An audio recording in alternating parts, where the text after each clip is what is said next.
شيرزاد حاج رشيد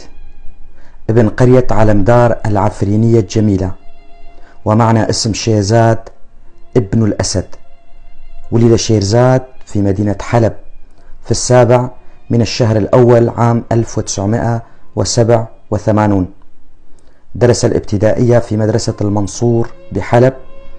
وكذلك الإعدادية في مدرسة وجيه عبد الدايم، والثانوية في مدرسة المعري بحلب أيضا. كان شيرزاد كبير أخوته، حميد الأخلاق،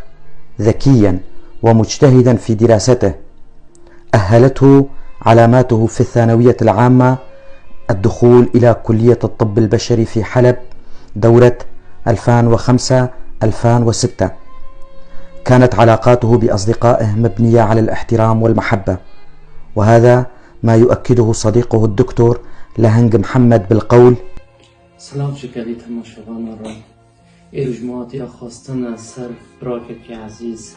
سر حواله کشیان از با آخرین حوال شیرزاد یان که شیرزاد وقت خواست ام به هوا رو بام بکن محفدول دست پیکا جیانا خود زانینگه داد روژا دست پیکه داد زانینگه داد لقاها محاضرات کلی جا بجشكية لحلب محفدو ناس كر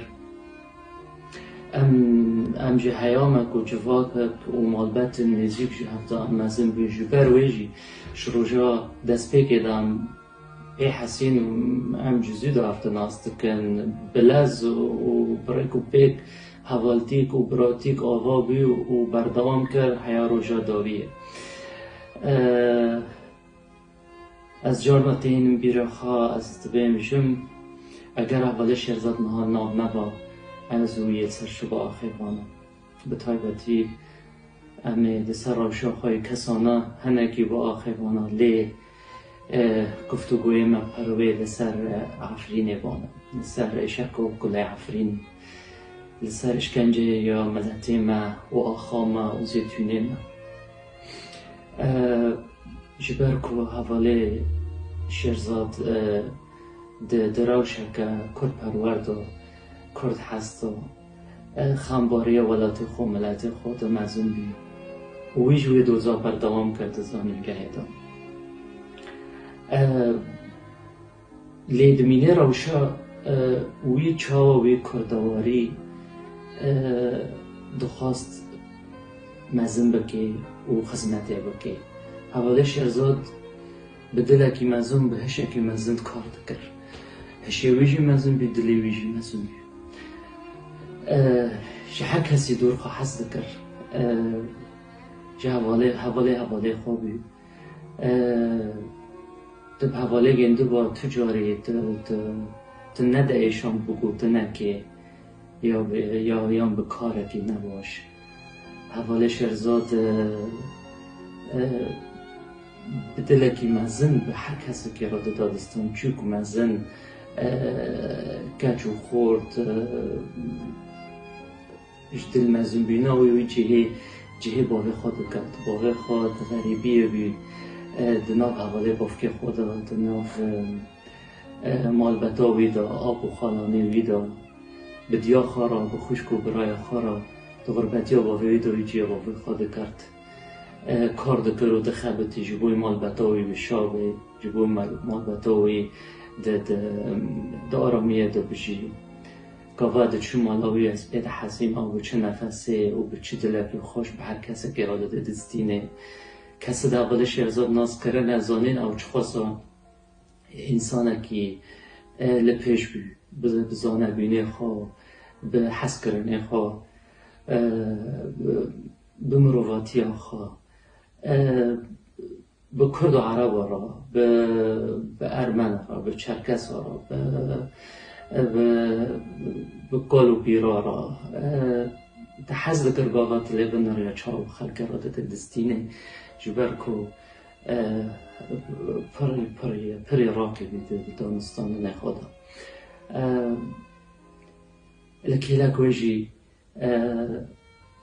جبر نزیگوی نماجه هفته ما کلو خمه هفته زانین مزانی چاوا و دفکری براستی هر کسی که هەڤەلە شێرزاد ناز کر جێ حەز کر یê negîşt hezkirinê jî nikanê rêzgirtina wê erdê xista ji ber ku ew biçûya ku bi çûkbîna xwe bi ciwantiya xwe ew mezin dihat xiyan mezinê mala xwe bû mezinê hevalê xwe bû mezinê zemîlê xwe bû li camiya Helebê nimûnek her xortek û keçi Kurd bû mixabin ew hevaltiya wî وەکە شیرێک یا jî weke awazek xweş bû pir cara tiştin di heyetê de gelek xweş hene tu sadikî carekê tu bîn dikî carekê ser te re derbas dibin û tu carek din tu lê digerî li te ve nagerin mixabin evelê Şêrzad min rojekê ji roja bawer nedikir ev zirar bikim lê xwînmêja zalim û kafir e ew jiyana wî bilez birin hevaltiya me 6-7 sala hev re dirêjî da lê wê 6-7 salina da ez fêrî hevaltiyê bîm ez fêrî hezkirinê bîm min zanî çi mehnesi wê heye çi wate wê heye hevalekî te wo qasa dil û hiş mezin di jiyana te da hebe mixabin hevalê Şêrzad ez dixwazim 364 rova bînim bîraxa lêt roja koçbarkirina wî da ji ber ku roja gelek xemgîn bû ez naxwazim warê bîra min vê roja lê dîsa ew niha li welatê xwe ye li Efrîna xwe ye li çayê Kurdaxê ye li gundê Helemdar ye di kêlek abê xwe li kêlek kolkê xwe kêlek malbeta xwe ez bihêvî me tenê rojekê derfet çê bibe em konibin Efrîn rêzgar bibe ji vê tawanbarina em vegerin li ser turbawî ji niva belkî hinkî ji bîna Şêrzad warê bîra me yan em bîn bikin spas ji we re ez bihêvî me kesê doyek Şêrzad di nav xort û keçên me de pir bibin ew nimûnek bê ji me re û em li ser Kurdperweriyê li ser hezkirina mirovatiyê em mezin bibin و ام بجين ام شيرزاد جبير نكن قالك سباس. انتسب شيرزاد إلى حزب الوحدة الديمقراطي الكردي في سوريا يكيتي في بداية المرحلة الجامعية وكان نشطا وفعالا على المستوى التنظيمي وهذا ما يخبرنا به صديقه ورفيقه الحزبي المحامي محمد رشيد. براستي شهيد هفال شيرزاد ji malbatekî netewî welatparêz bû. Di wê malbatê de xwedî bûye. Hevalê Şêrzad ji zaroketiya xwe de nedûrî kurdwariyê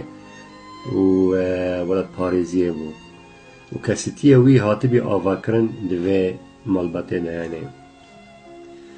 Ji ber ku bavê wî û heyama malbatê hazir bû amade bû û malbatekî netew wî welatparêz bû. شهید شیرزاد حەز دکر یعنی ئەو حەز دکر تەڤلی ڕێخستنە بێ و خزمەتە دووزە گەلێ کورد بکەین ji ber wê sala 2005 yon 2006 hevalê Şêrzad tevî Partiya Yekîtî Demokratî Kurd li Sûriyê bû û destpêka karê wî ê rêxistinê di xwendekara di rêxistina xwendekaran ê partî li Helebê kar dikir û hevalê Şêrzad ganî bû di demekî kinik û Kurd bigîne rêveberiya vê rêxistinê xwendekara û di nav rêveberiyê wek berpirsiyar karê xwe bike di rêxistinê xwendekarên ê Partiya Yekîtî Demokratî Kurd li Sûriyê bike. Heval Şêrzad dema karê xwe dikir karê siyasî karê rêzanî di partî de bi rastî ne tenê hevalê vê hizbê bû vê partiyê bû. Heval Şêrzad hevalê her mirovekî her însanekî dûza gelê Kurd dikir. Çalakvan bû ji zimanê xwe hez dikir û ji her kesî welatparêz rêzdar dikir. همو چالاکی نتاوی و کردی لزانینگاه حلب اول شیرزاد لپیش بو و بری هر کسی لپیش بو وک هم بیجن 12 آذار 16 آذار بیرانین حلب چه چالاکین چاندی چالاکین سیاسی چه به کردی و چه وطنی سوری اول شیرزاد لی حاضر دبو و لی هبو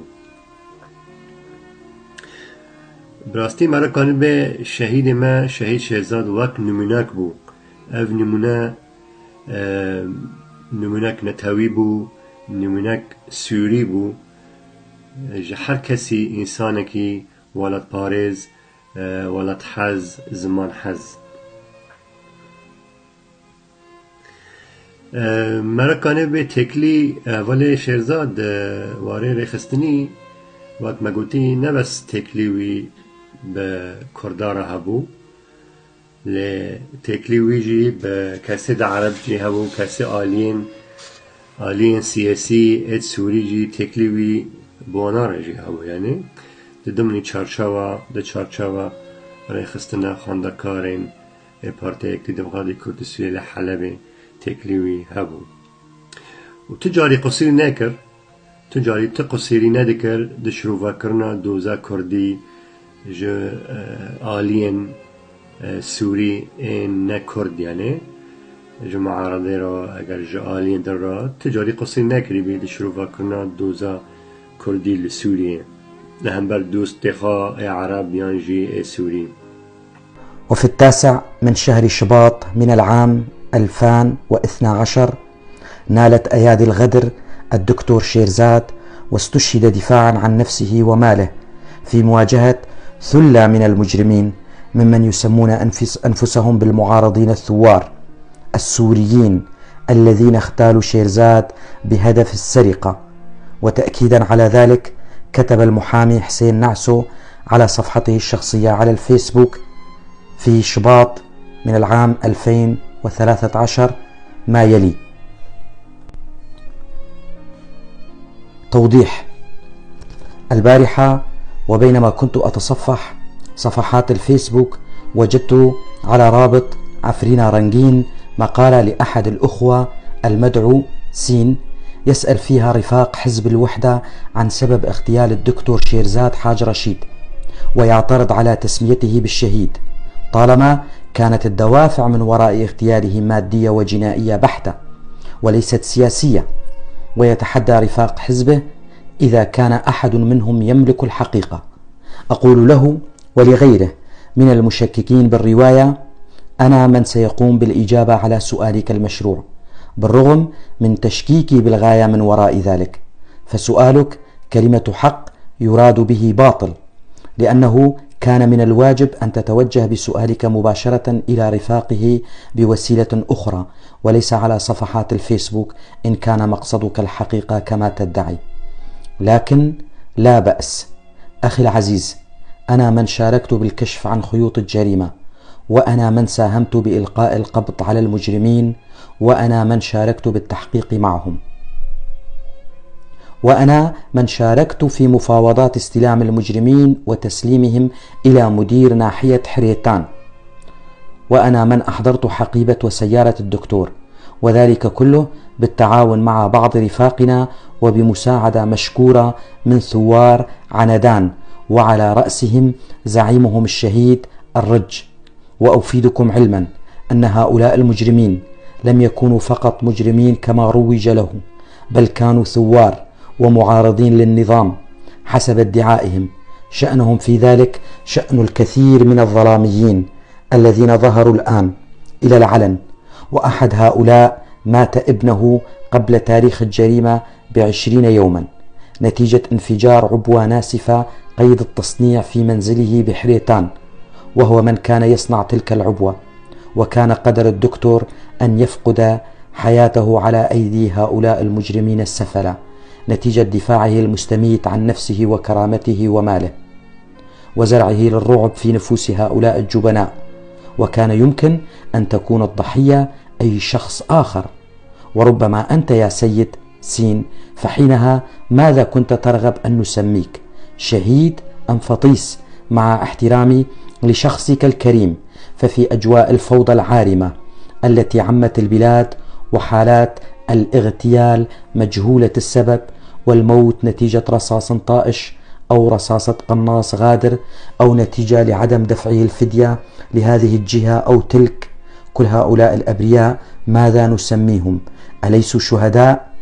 أما فيما يتعلق بدور الأخوة في البيادي بالموضوع، وأظن أن هذا هو مقصدك من السؤال، لكنك لم تملك الجرأة على البوح به، فأقولها بكل جرأة وصراحة أنه لم يكن لهم أي دور أو صلة، لا من قريب ولا من بعيد، بعملية الكشف عن ملابسات الجريمة وإلقاء القبض على المجرمين، واختصر دورهم على استلام المجرمين من ثوار عنادان عند قرية قنديم الزن ونقلهم إلى قرية علمدار حيث مرقد الشهيد للركوع عند قدميه بعد أن اعتذر الثوار عنادان عن القيام بتلك المهمة نتيجة الظروف الأمنية وتجنبا للاصطدام والاحتكاك مع عناصر وحواجز البيادي الموجودة على الطريق إلى القرية، وكان ذلك بناء على رغبة والد الشهيد وخارجة عن رغبة وإرادة الحزب ورفاقه، وربما كان لوالد الشهيد أسبابه المشروعة في ذلك من إزالة الاحتقان بين الأحزاب الكردية وتحقيق وحدة الصف وإزالة الشبهة عن البيادي، وهم قاموا بتلك المهمة مشكورين، إلا أنهم وللأسف حاولوا استغلال الموقف والاستفادة منهم عبر عرضهم العسكري وتزيين الموقع بالأعلام والصور الخاصة بهم، مما سبب إحراجا لحزب الوحدة، وجعلوا من المناسبة مدخلا لإطفاء الشرعية على عناصرهم المسلحة وحواجزهم المنتشرة وإيهام الرأي العام بضرورة وجود تلك الحواجز وأنهم هم من قاموا بإلقاء القبض على المجرمين. هذه هي الحقيقة يا سيد، أتمنى أن تكون قد وصلت إلى الحقيقة إن كنت باحثا عنها وينزاح الهم عن صدرك وتنام قرير العين. هذا ما كتبه المحامي حسين نحسو على صفحته الشخصية على الفيسبوك. تم دفن الشهيد شيرزاد حاج رشيد في قريته علمدار بحضور جماهيري كبير ملفوفا بالعلم الكردي، وتبقى عائلته والداه وإخوته على أمل أن تتحرر عفرين من الاحتلال التركي ومرتزقته من الجيش الوطني السوري كي يتسنى لهم العودة لقريتهم وزيارة قبر الشهيد مثلهم مثل بقية العفرينيين المهجرين والبعيدين عن ترابهم وينابيعهم وأشجار الزيتون.